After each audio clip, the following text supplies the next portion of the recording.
에 대한 말씀을 앞에서 보았습니다.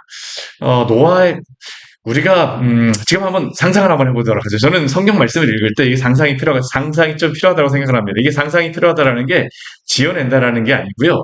우리가 그 시대의 그 사람이라고 한번 생각해보고 나서 노아 홍수의 말씀을 한번 생각해보게 되면 이게 정말 다릅니다. 여러분들이 노아의 홍수, 방주에 들어가는 것, 노아의 가족이라고 한번 생각해보세요. 노아의 그 방주에 들어가는 것까지는 좋았습니다. 방주에 들어가서 여러분들 어떤 생각이 드셨겠습니까? 이게 지금 오랜 시간 동안 비가 내리거든요. 40일 동안. 비가 내리는데 언제 멈출지도 모르고 키도 없습니다. 방주 안에는요. 방주에 키가 만들었다는 게 없습니다. 이게 막 이리저리 막 흔들립니다. 비가 엄청나게 때립니다. 이거 며칠 전에 눈 폭풍 치는 거 보셨어요?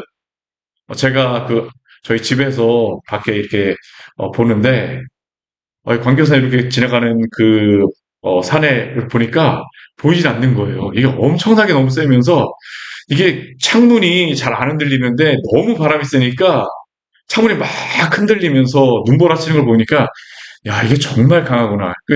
어제 식사하시면서 송상우님한테 얘기 들으셨죠? 집에 있는 이렇게 집에 쳐놓은 쇠로다 이렇게 벽에다 해놓은 건데 그게 바람에 날려가 뜯겼습니다. 네, 그 정도까지 강한 그런 바람이더라고요. 태풍보다도 더 강했던 것 같아요. 태풍에도 그게 뜯기지 않았다 그러는데 요번 며칠 전에 불었던 그 눈폭풍에 뜯겼다라고 말씀하시더라고요. 근데 여러분이 한번 방주에 타 있는데 하나님 물론 지켜주겠다고 하셨지만 그런 바람이 한번 불고 비가 온다라고 한번 생각해 보십시오. 이거는 이건 도저히 상상할 수가 없는 거거든요. 물론 하나님이 지켜주겠다고 하지만 그냥 두려움이 있는 겁니다. 그러면서 이제 바람이 잦아들었어요. 그리고 그러한 가운데에서 이제 비도 그치고 물도 조금씩 내려가는 것 같습니다.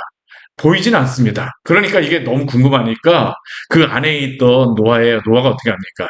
창문을 열어서 새를 내보내잖아요. 그렇죠? 첫 번째 나갔던 새가 이게 막 하다가 얼마 안 있다가 바로 들어옵니다. 왜냐하면 그것이 의미하는 거는 한 가지였죠. 아직까지 물이 가득 차 있다라는 겁니다.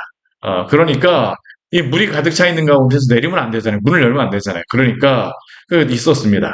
그 다음에 또 다시 어느 정도 시간이 지나고 난 다음에 방주의 창문을 열고 새를 내보내니까 이번에는 감람나무 잎사귀. 감람나무가 여러분들 뭔지 아십니까? 올리브나무입니다. 올리브나무. 올리브나무. 우리 교회 의자 있잖아요. 의자 색깔이 올리브나무 그 색깔로 다 이거 한 겁니다. 그런데 이 감람나무 푸른 잎을 따갖고 왔습니다. 이것은 무엇을 의미하겠습니까? 시간이 지나고 어느 순간 물이 줄어들고 세상이 경천 동지에서 다 없어져 버린 줄 알았더니만 아직까지도 나뭇잎이 남아 있구나. 이게 뭔가 자라고 있구나. 그리고 그 다음에 이제 그들이 방주의 문을 열고 나왔습니다. 그리고 난 다음에 그들이 첫 번째 했던 것이 무엇이냐면 우리 앞에 20장, 우리 8장 20절 말씀에 보게 되면요. 우리 이러한 말씀이 있습니다. 우리 같이 한번 8장 20절 말씀 같이 한번 읽을까요? 노아가 여호와께 제단을 쌓고 모든 정결한 짐승과 모든 정결한 새 중에서 제물을 취하여 번제로 제단에 드렸더니 가장 먼저 한 것은 무엇이냐면 하나님께 예배를 드린 것이었습니다. 감사한 마음이 들지 않았겠습니까? 그 홍수 가운데에서도 하나님이 지켜주셨습니다. 이들은 그러한 가운데에서 지켜주신 하나님 앞에 감사를 드리고 제물을 드렸죠. 그리고 그 다음에 하나님께서 주시는 것이 무엇이냐 하면 우리 21절과 22절 말씀해 보게 되면 하나님이 이렇게 말씀하세요. 우리 21절, 22절 말씀 우리 앞에 8장 21절, 22절 같이 한번 읽어보겠습니다. 여호와께서 그 향기를 받으시고 그 중심에 이르시되 내가 다시는 사람으로 말미암아 땅을 저주하지 아니하리니 이는 사람의 마음이 계획하는 바가 어려서부터 악함이라 내가 전에 행한 것 같이 모든 생물을 다시 멸하지 아니하리니 땅에 있을 동안에는 심음과 거듭과 추위와 더위와 여름과 겨울과 낮과 밤이 쉬지 아니하리라. 이 하나님께서 노아와 그의 가족들이 하나님 앞에 제단을 쌓고 예배를 드렸을 때에 하나님이 주시는 약속이었죠. 비록 이제 사람이 악하다 할지라도 하나님이 그들이 악한 것을 알고 계셨습니다. 그러나 더 이상 이제는 이와 같은 심판을 내리지 아니하시겠다라고 말씀하신 내가 땅을 저주하지 않겠다라고 하나님께서 말씀하시죠. 그리고 그 다음에 축복으로 주시는 말씀이 땅이 있을 동안에는 무엇이 있게 하시겠다는 겁니까? 심음, 거둠, 추위, 더위, 여름, 겨울, 낮, 밤. 이것은 무엇을 의미하는지 아세요? 뿌린 대로 거두는 그러한 축복을 하나님이 주시겠다라는 겁니다. 이게 얼마나 큰 축복인지 모릅니다. 그들은 그 홍수 가운데에 그 안에 들어가 있을 때에 야 이렇게 되면 우리는 어떻게 살아갈지 분명히 뭐 하나님이 지켜준다 할지라도 우리도 그렇잖아요. 믿음을 가지고 있음에도 불구하고 사실 어떻게 살아갈지에 대하여서 하나님이 이렇게 심판을 하셨는데 그 다음에 어떻게 되어질 것인가에 대해서 궁금하고 두렵습니다. 근데 하나님께서 무엇을 약속하시냐면요. 너희가 이전과 같이 다시 땅에서 이러한 일들이 있게 하겠다라는 겁니다. 이게 추위와 더위 이것은 무엇을 의미하는 것입니까? 계절이 바뀐다라는 것이죠. 더위와 여름, 겨울과 낮과 밤, 시간이 이렇게 지나면서 이러한 하나님이 처음에 창조하셨던 그대로 이러한 일들이 다시 있음으로 말미암아 땅에서 그러한 생산물들이 있게 하시겠다라고 축복하여 주시는 것입니다. 이들이 이 말을 들었을 때 어떤 마음이 들었을까요? 휴, 다행이다. 이런 생각 들지 않았겠습니까? 우리가 이 말씀을 보면서 이들의 마음을 한번 생각해 보기를 원합니다. 하나님이 이들에게 약속해 주시는 겁니다. 이들의 마음을 알고 계셨거든요. 내가 너희들에게 이렇게 심판하였지만 그 심판으로 끝나는 것이 아니라 내가 다시 시작하겠다. 이것은 무엇을 말씀하시는 걸까요? 인간이 범죄함으로 말미암아 거기에 대해서 하나님께서 징계하셨지만 그러나 이들에게 다시 구원의 손길을 베풀어 주시겠다는 겁니다. 인간은 끊임없이 범죄하지만 하나님 그들에게 구원은 무엇일까요? 하나님입니다. 내가 너희를 잊지 않고 다시 구원의 손길을 내밀어 주시겠다라고 하는 것이 바로 하나님의 약속이죠. 그러한 가운데 9장의 말씀이 시작됩니다. 이 9장의 말씀은 저는 무엇이라고 여러분들에게 말씀드리고 싶냐면요. 복이라고 말씀드리고 싶어요. 복. 우리 9장 1절 말씀이 그래서 이렇게 시작하고 있어요. 우리 9장 1절 말씀 같이 한번 읽을까요? 하나님이 노아와 그 아들들에게 복을 주시며 그들에게 이르시되 생육하고 번성하여 땅에 충만하라. 하나님이 무엇을 주셨다고요? 복을 주셨다라고 말씀하십니다. 하나님이 이제 심판의 때가 끝나고 하나님이 복을 이들에게 주신다는 겁니다. 근데 그 복을 주신다라고 하는 것이 그냥 아무런 것도 없는 그냥 내가 너에게 복만 줄게 이러한 의미가 아닙니다. 지금 여기에 나오는 것은요 다 실질적인 것들입니다. 농사 짓는 것들을 다시 시작하게 하시겠다고 말씀하시고요. 그들에게 또 복을 주신다라고 하는 의미는 뭐냐면 창세기 1장에서 지금 이게 다 1장에 있었던 말씀들이 다시 회복되어지는 말씀이에요. 그렇죠? 우리 해를 만들고 하나님이 그 뭐 해와 달과 별 징조를 우리 창세기 1장에서 말씀하셨는데 우리 앞에 8장 말씀에서 이러한 징조들이 다시 회복됐다라는 겁니다. 그러니까 재창조가 지금 이루어지고 있는 것이죠. 그렇죠? 그리고 여기에 생육하고 번성하여 땅에 충만하다라고 하는 것은 어디에서 하나님이 말씀하신 겁니까? 창세기 1장에서 하나님이 창조하시고 나서 이들에게 주신 말씀이 있어. 너희가 이제 생육하고 번성하고 땅에 충만해도 돼. 이게 하나님이 이들에게 약속하신 말씀입니다. 그런데 한번 생각해 보십시오. 이들이 생육하고 번성하고 땅에 충만하라고 하나님이 말씀하시지만 이들의 마음속에는 어떠한 마음이 들까요? 이게 두렵거든요. 오늘 그 우리나라 출산율이 얼마 전 재작년인가 뭐 그때까지 0.7까지 내려갔었는데 요즘 한 0.8 정도로 돼 약간 올라오는 것 같더라고요. 근데 요즘에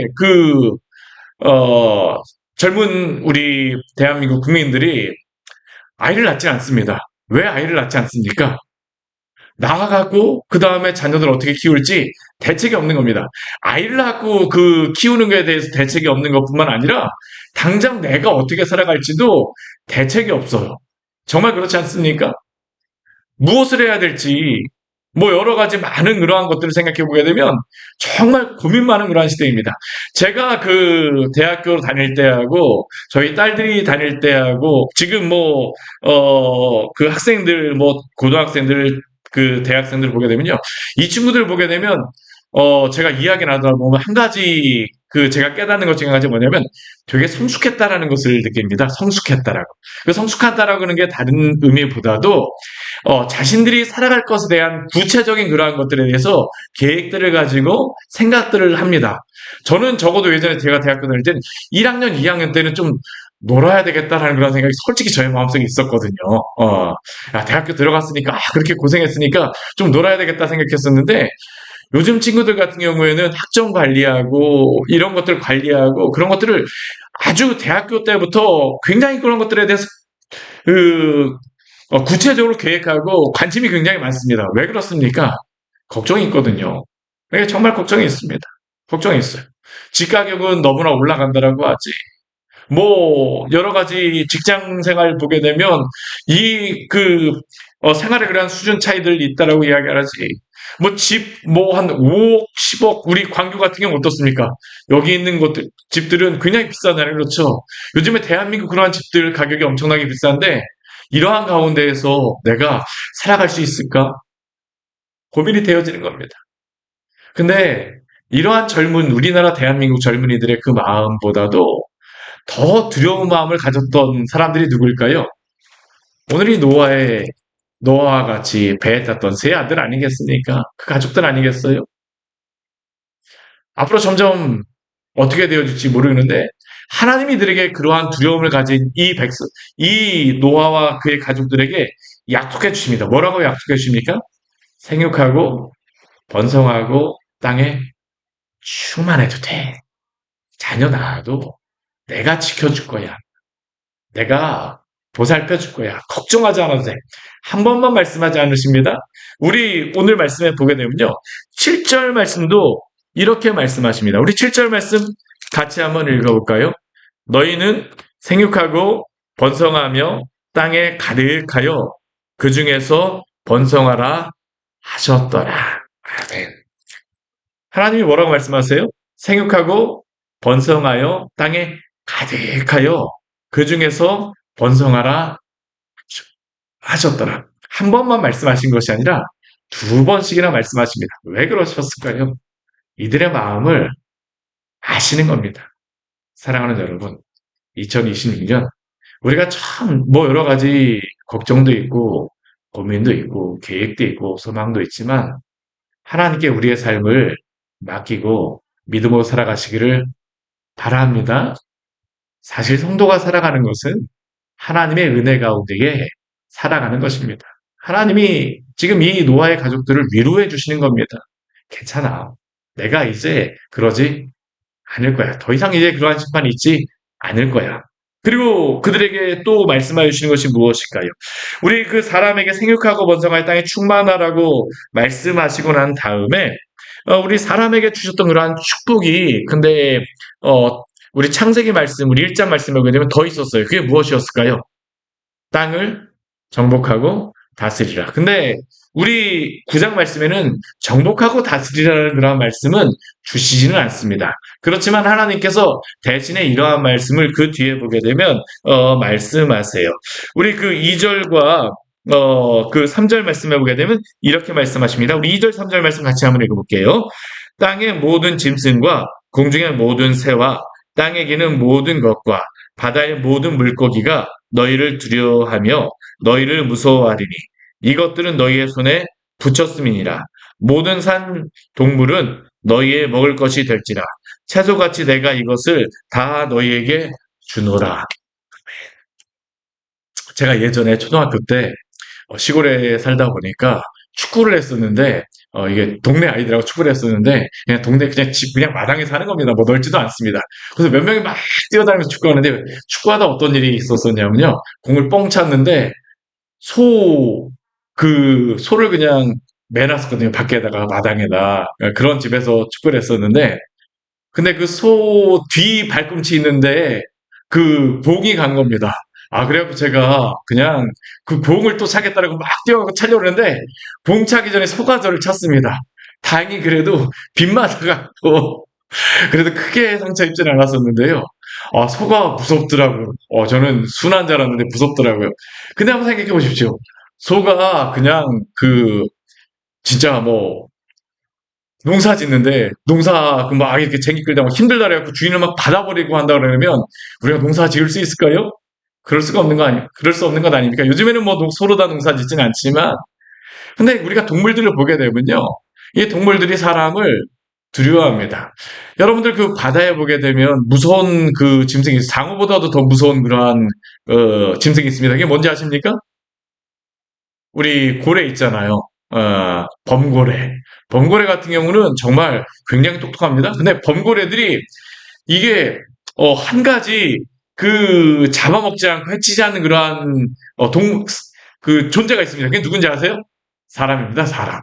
사람에게는 범고래가 이렇게 어, 피해를 주거나 그러지 않는다고 이야기를 하더라고요. 왜 그럴까 제가 생각을 해봤는데 뭐 많은 사람들은 로마에서 뭐 그래갖고 그렇다는데 저는 이 말씀 때문이라고 생각합니다. 오늘 뭐라고 분명히 말씀하십니까? 사람을 동물들이 두려워하리니. 왜 짐승들이 사람을 보게 되면 슬금슬금 피할까요? 적어도 우리가 함부로 가지 않는다라고 하게 되면요. 짐승이 함부로 침범하지 않습니다. 저는 이러한 것들을 하나님이 주셨기 때문이라고 생각을 합니다. 물론 하나님께서 이전과 같이 정복하고 다스리라는 그런 말씀을 직접 주진 않았지만 그러한 짐승들이 두려워하지 않게 짐승들이 사람을 두려워하게 하겠다라고 말씀하시죠. 이것은 사람에게 주시는 그 다스리는 그러한 권세가 여전히 유지되고 있음을 말씀하십니다. 그러나 또 가운데에서 인간이 범죄하고 난 다음에 있는 것은 무엇일까요?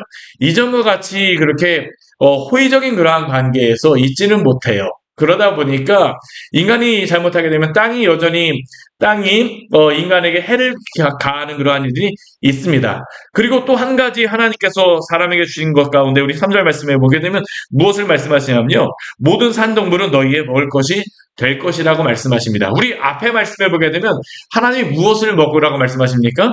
과일을 먹으라고 말씀하셨거든요. 그렇죠. 채소를 먹으라고 말씀하셨지만, 근데 이제 3절 이후에 3절, 우리 노아 홍수 다음에는 이 모든 산 동물도 채소와 같이 먹을 것이 된다라고 말씀을 하여 주십니다.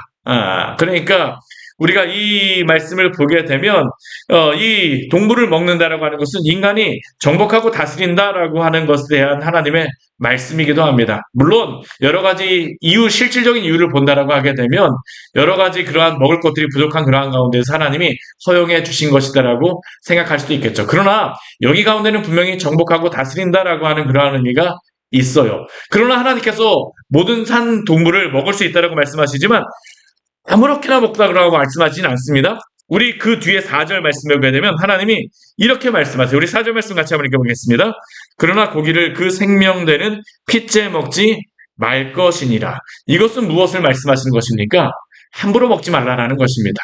우리가 먹을 것들 뭐 맛있다라고 해서 탐심하거나 그러지 말라라고 말씀하시죠. 왜 핏째 먹지 말라라고 말씀하십니까? 이것에 생명이 있기 때문이라고 하나님께서 말씀하여 주시는 것입니다. 인간이 만약 범죄하지 않았다면 이런 일이 있지 않았겠죠. 그러나 인간이 범죄함으로 말미암아 이러한 동물을 육식을 할 수 있도록 하나님께서 허용을 하셨지만 그러나 우리의 욕심을 따라 함부로 먹지는 않도록 하나님 말씀하셨어요. 왜요?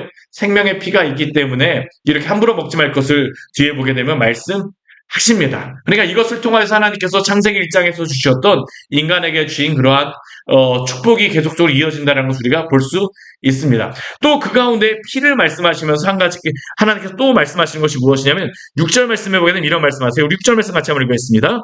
다른 사람의 피를 흘리면 그 사람의 피도 흘릴 것이니 이는 하나님이 자기 형상대로 사람을 지으셨음이니라. 아멘. 우리 여기에 보게 되면 또 무엇을 하나님께서 알려주시냐면 인간이 범죄함으로 말미암아 그러면 하나님께서 사람을 창조하실 때 무엇대로 하나님이 창조하셨다고 말씀하십니까?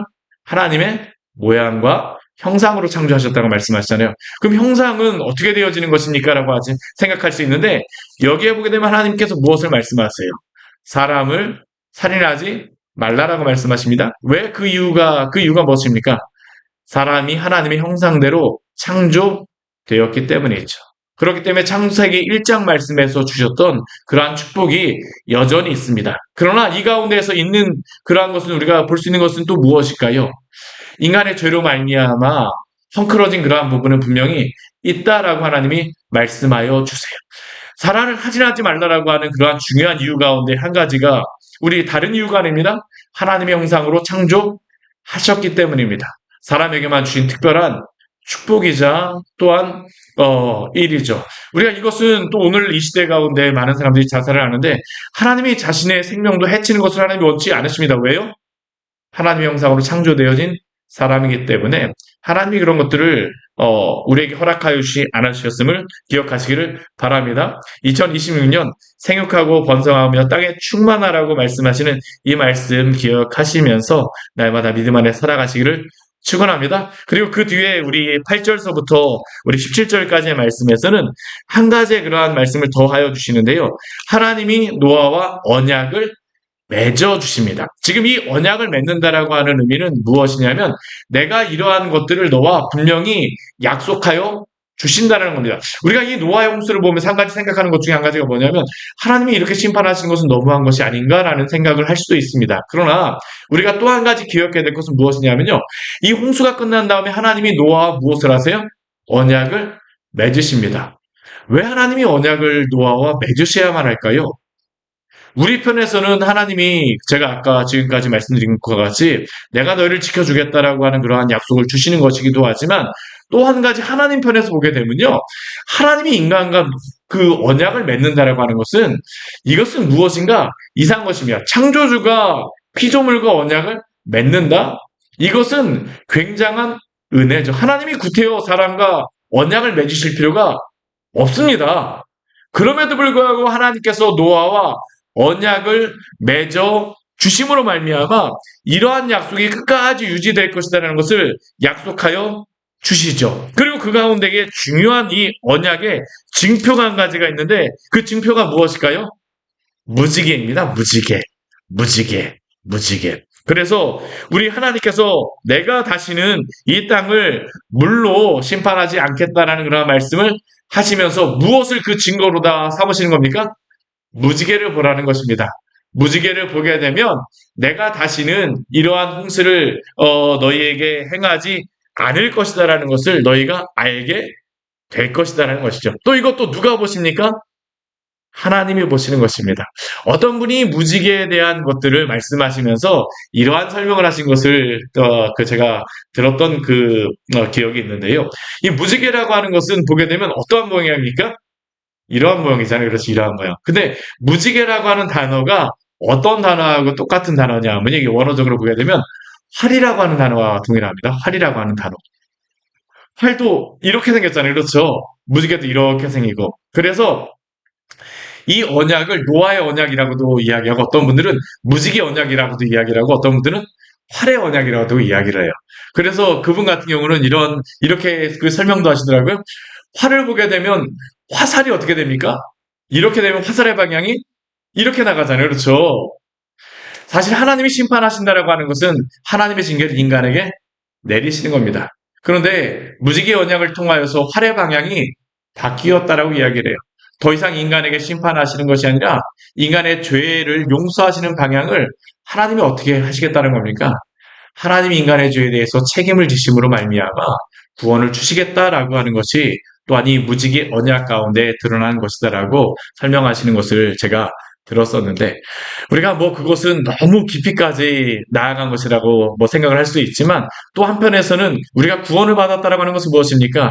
예수 그리스도가 우리의 죄를 위하여 죽으심으로 말미암아 우리가 우리의 죄를 져서 사망에 이르는 것이 아니라 예수 그리스도가 우리의 죄의 값을 치러 주심으로 말미암아 우리가 구원을 받게 되어진 것이 아닙니까? 그렇기 때문에 올 한 해 우리 주 예수 그리스도 안에서 우리에게 주신 그 구원의 은혜를 기억하며 평안을 누리며 주님과 동행하며 살아가시기를 축원합니다. 같이 기도하도록 하겠습니다.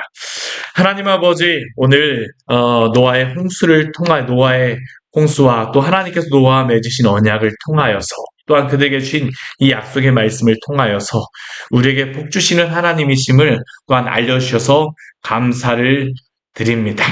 하나님, 우리가 이 땅을 살아가면서 여러 가지 많은 일들이 있지만 그러나 그러한 가운데에서도 노아에게 주셨던 이 약속이 우리에게도 주시는 그러한 약속임을 또한 알려주셨습니다. 모든 짐승들과 이 노아의 언약 가운데에 그 자손들에게까지 다 미치심을 알려주셨사오니 주님, 우리가 하나님의 그 약속의 말씀을 믿고 또한 우리가 담대하게 주 앞에 살아가는 우리 귀한 성도들 될 수 있도록 은혜 내려 주시옵소서. 하나님 아버지, 우리에게 있는 여러 가지 2020년의 계획과 또한 여러 가지 일들이 있습니다. 그러한 모든 것들 가운데 하나님의 이루심을 또한 기억하며 기대하며 나아가오니 주여 우리와 동행하여 주시고 그 모든 것 가운데 하나님의 영광을 나타내 주십시오. 예수님 이름으로 기도드립니다. 아멘. 오늘 말씀 아직 기억하시면서 기도하며 나가도록 하겠습니다.